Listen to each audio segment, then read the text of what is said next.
제가 교재 15쪽을 읽어드리겠습니다. 6장은 하나님을 잊어버린 무신론적인 세대에 홀로 맞서는 의인 노아에 대해 이야기합니다.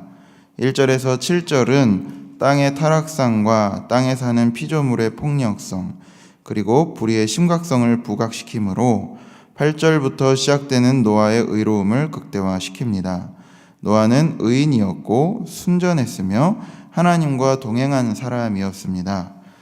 이러한 노아를 향해 하나님은 먼저 방주 제작을 명령하셨고, 하나님의 명령에 한치의 오차도 없이 순종한 노아를 향해 하나님은 홍수 심판의 계획을 알려주십니다. 하지만 그 심판으로부터 노아의 가족은 지키시겠다는 언약을 맺으시고, 노아의 가족은 모든 동물들과 먹을 양식과 함께 방주 안으로 들어가 홍수 심판을 대비하게 됩니다. 이제 우리가 익히 잘 들어서 알고 있는 노아의 이야기가 나옵니다.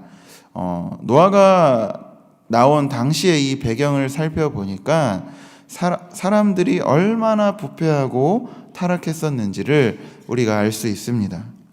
하나님이 이 사람들의 타락에 얼마나 가슴을 아파하셨는지 3절에서는 하나님의 영이 이제부터 영원히 사람과 함께 하지 않는다 라고 하십니다.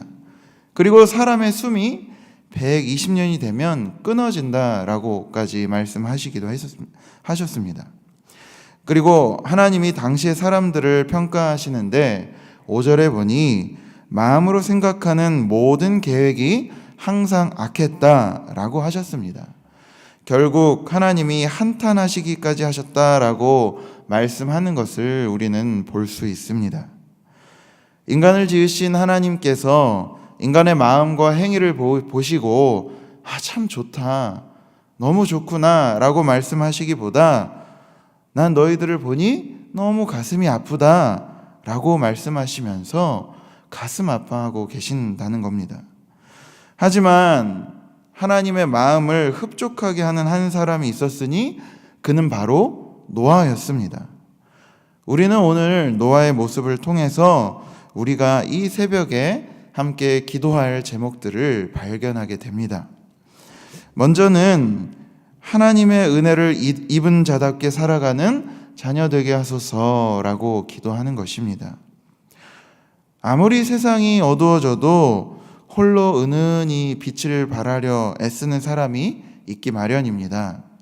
8절에 보니 노아가 여호와께 은혜를 입은 자라고 말씀하고 있습니다. 노아는 아무리 사람들이 자기 멋대로 살아가려고 뽐내도 거기에 굴하지 않고 올바른 정신과 삶을 소유했던 사람이었습니다. 그럼 은혜를 입은 자라고 하는 표현은 우리가 어떻게 이해해 볼 수 있을까요? 이걸 먼저 살펴보기 전에 4절에 나오는 네피림이라는 말을 먼저 살펴보도록 하겠습니다. 네피림은요, 오래전부터 유명한 자들이었다라고 나옵니다. 노아 시대는 이런 용사들, 즉 네피림들이 활개치고 득세하던 시대입니다.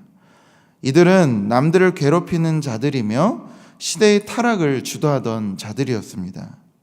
그 결과 노아 시대에 대한 하나님의 실망과 분노는 극의 정점에 달했던 겁니다. 용사라고 불리면서 사람들에게 추앙을 받던 사람들이 오히려 하나님의 실망을 자아내는 존재들이었구나 라고 하는 사실을 우리는 발견할 수 있습니다. 그렇다면 오늘날에도 용사라고 불릴 만한 각 분야의 전문가들이 이 땅에 가득 있습니다. 검사, 도지사, 연출가, 영화감독, 배우, 목사님, 신부님, 스님. 그런데 알고 보니 이들 중에 타락을 주도하던 자들이 속속들이 밝혀지고 있다는 것을 우리는 잘 알고 있습니다. 따라서 우리는 한 가지 귀중한 깨달음을 얻습니다. 은혜를 입었다고 해서 좋은 직업으로 연결되는 것은 아닙니다. 이 땅 가운데 영웅적인 면모를 지닌 사람들이라고 해서 하나님의 은혜를 입은 자다라고 단정 짓는 것은 매우 위험한 일입니다. 은혜를 입었다라고 하는 것은 그가 하나님의 뜻대로 행할 줄 아는 순종의 에너지가 넘치는 사람을 말합니다. 그가 어떤 직업을 가졌든지, 그가 심지어 가장 낮은 자리에 있다고 할지라도 그가 하나님의 말씀대로 살아내는 사람이라고 한다면 그가 바로 은혜를 입은 자다라고 하는 말씀입니다.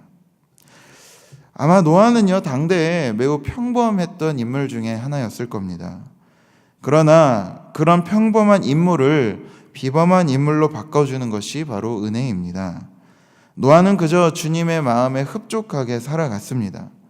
당대가 추구하는 가치관, 사회적인 관습과는 다르게 하나님께서 주신 말씀을 살아가는데 매우 익숙했던 사람이었습니다.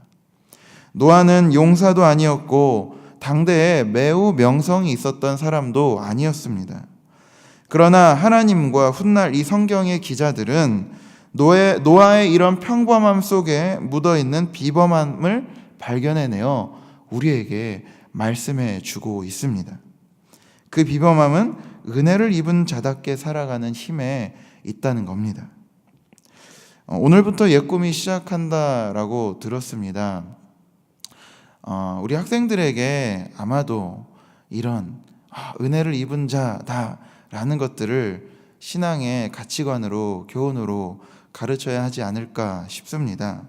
단순히 너희들이 좋은 직업으로 하나님을 영광 돌리는 게 중요한 게 아니라 너희들이 어느 자리에 있든지 그 자리에서 너희들이 하나님과 함께하며 살아갈 줄 알면 그것으로 된 거다라는 그런 예수님의 마음, 예수님께서 바라시는 이 세상을 살아가는 그런 가치와 그런 말씀대로 살아가는 그런 방법들을 알려주는 것이 바로 우리 교회가 지향해야 하는 일이 아닌가라는 생각이 듭니다.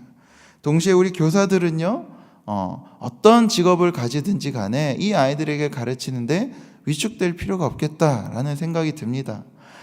이 선생님이 비록 세상이 보기에 별로 좋지 않은 직업들과 모습들을 가졌을지라도 선생님은 그런 거 하나도 부럽지 않다. 왜?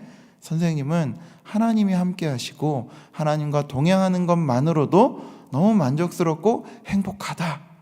그래서 어느 자리에 있든지 어느 자리가 중요한 것이 아니라 너희가 무슨 일을 하든 어느 자리에 있든 하나님이 함께 하시는 그 삶이 보다 더 중요한 것이다. 그것이 바로 은혜를 입은 자다라고 하는 것입니다. 그리고 우리 선생님들은 바로 여기 계신 우리 선생님들은 아마 바로 다 그런 은혜를 입은 자들임을 믿습니다. 그래서 여러분 오늘 우리도 기도할 때요, 하나님 오늘 우리도 은혜를 입은 자답게 살아가게 하시옵소서라고 기도하는 것입니다.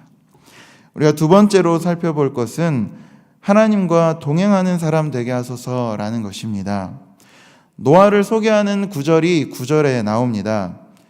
노아를 의인이자 완전한 자라고 합니다. 생각해보면 어떤 사람이 온전한 의인이고 완전할 수 있겠습니까? 무엇 때문에 노아가 이런 평가를 얻게 되었습니까? 그 다음의 말을 우리가 주목해 볼 필요가 있습니다. 그는 하나님과 동행하였으며, 하나님과 동행한다라는 것은 모든 순간 그가 걷는 걸음 속에서 하나님을 의식하고 하나님이 계신 것처럼 행동했다라는 말씀입니다. 당대는 힘과 파괴적인 문화가 지배적인 사회였기 때문에 하나님을 믿고 하나님을 따른다라고 하는 것이 자칫 조롱과 멸시를 받기 쉬웠던 사회였습니다. 어떤 조롱과 무시에도 묵묵히 하나님의 율법을, 그 말씀을 따를 줄 아는 올곧은 정신과 행동, 이것이 노아를 하나님과 동행하는 자라고 말할 수 있게 만드는 원동력이었습니다. 사랑하는 신일의 성도 여러분, 우리는 과연 하나님과 우리 후대의 사람들에게 어떤 평가를 받을 수 있겠습니까? 시대를 쫓아 살아가다가 비참해진 인생, 누구. 아니면 평생 하나님과 동행하기를 즐겨했었던 누구. 우리 모두가 하나님과 동행하는 사람들로 기억되기를 원하시지 않으십니까? 그렇다면 우리는 오늘 이 자리부터 주님, 내가 하나님과 날마다 동행하는 사람 되게 하소서라고 기도하며 그렇게 살아가시는 우리 모든 성도님도 되시기를 주님의 이름으로 축원드립니다. 우리 마지막으로는 주님께서 내게 맡기신 일에는 의미 없는 일은 하나도 없다라고 하는 사실입니다. 즉 생명을 살리는 일에 순종하게 하소서라고 기도하는 것입니다. 오늘 말씀에 보니까는요, 이 하나님께서 노아에게 조금 이해되지 않는 일들을 부탁하십니다. 14절에 보니 고페르 나무로 방주를 만들라고 합니다. 그런데 그것도 엄청나게 큰 방주를 만들라고 하십니다. 노아의 입장에서도 그렇게 큰 방주를 짓는다라는 것이 다소 이해가 되지 않았을 수도 있습니다. 그리고 당장에 지금 그 방주가 무슨 의미가 있고 이게 어떤 필요가 있는지를 받아들이기 힘들었을지도 모릅니다. 하지만 노아는 오늘 말씀해 보니 철저히 순종했던 사람인 것을 알 수 있습니다. 당장에 내 앞에 눈앞에 펼쳐진 필요에 급급해서 살아가는 사람이 아니라 하나님의 의미와 하나님의 뜻에 맞게 살려고 몸부림쳤던 사람이기 때문에 그는 그 말씀에 전적으로 따랐습니다. 22절에 보니 노아가 다 준행하였더라 라는 말로 그가 얼마나 하나님의 말씀을 따라 사는데 헌신적인 인물이었는지를 우리는 잘 알 수 있습니다. 죽음의 문화가 흥행하던 그 시대에 생명의 꽃을 피우려고 초조한 마음으로 기다리며 준비하는 사람이 바로 노아였습니다. 하나님의 말씀대로 방주를 만들고 각종 생물들을 넣으며 다시금 새로운 생명이 움틀 기회를 만드는 사람이 바로 노아라고 하는 사람이었습니다. 이처럼 우리도 살다 보면은요, 내게 좀 이해되지 않는 일들이 주어질 때가 있지 않습니까? 아니, 뭐 이런 거를 다 시키지? 왜 이럴까? 왜 내게 이런 일이 맡겨질까? 하나님께서 교회 안에서도 또 왜 내게 이런 일을 부탁하실까? 의아해할 때도 있습니다. 하지만 우리가 노아를 통해서 살펴볼 수 있는 것처럼 하나님이 내게 맡기신 일에는 의미 없는 일은 하나도 없습니다. 특별히 생명을 살리는 일을 부탁하실 때에는 더더욱 그렇습니다. 그렇기 때문에 우리는 내게 오늘 하루 주어진 많은 모든 일 속에서 생명을 살리는 일에 적극적으로 순종하며 하나님 다 지킬 수 있게 나와 함께 하시고 도와주시옵소서라고 기도해야 할 것입니다. 따라서 여러분 오늘 이 세 가지의 기도 제목을 기억하며 함께 그렇게 기도했으면 좋겠습니다. 하나님, 우리가 이 시대를 따라가는 사람이 아니라 하나님의 은혜를 입은 자답게 살아가는 자녀 되게 하소서. 그래서 하나님과 날마다 동행하며 그 걷는 걸음이 즐겁게 하여 주시옵소서. 또한 하나님 주님께서 내게 맡기신 일에는 의미 없는 일은 하나도 없음을 기억하며 오늘도 생명을 살리는 일에 적극적으로 다 순종하며 지켜 행할 수 있게 도와주시옵소서. 우리 주신 말씀 기억하며 함께 기도하시겠습니다. 주여 믿습니다. 주여 믿습니다. 주여 믿습니다.